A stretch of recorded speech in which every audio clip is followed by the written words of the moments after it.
So, hi guys! Ngayon tayo ay nasa Roblox and meron na naman pong nag-comment na how to change your username in Roblox. So, it's so basic.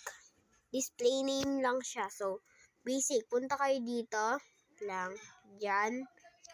Ayan, dito sa binilugan ko. And pag pindutin nyo siya, may kita kayo diyang settings. Ito siya yan. Settings. So, pag pumunta kayo dyan sa settings, may nakalagay dyan na account info. So, pag pinindot nyo po yung account info, may lalabas po dyan. Hintayin nyo lang po. Loading po kasi siya.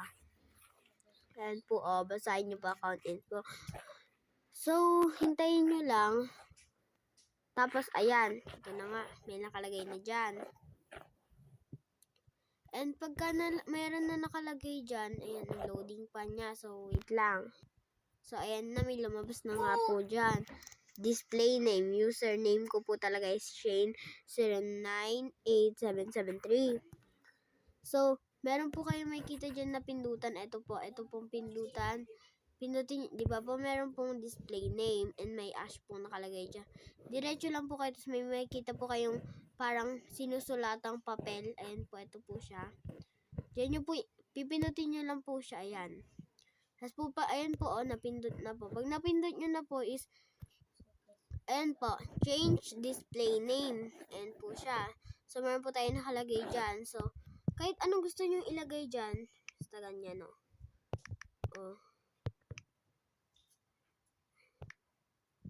Yan, meron po nakalagay dyan, ha. So, H-A-H. Pwede nyo po siyang i-save. Pag na-save nyo na po, hintayin nyo lang po may lalabas dyan. Ayun po, save successful. Ayun na po, ha na po yung name natin. And, pindutin po natin to. Tapos po, ito rin po. Ito rin, ayan. So, di ba po, ayan po, tingnan nyo po yung name na natin. Ha. So, ganun na po talaga.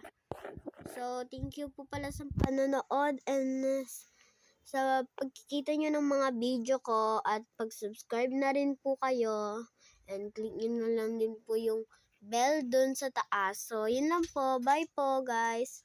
Thank you for subscribing.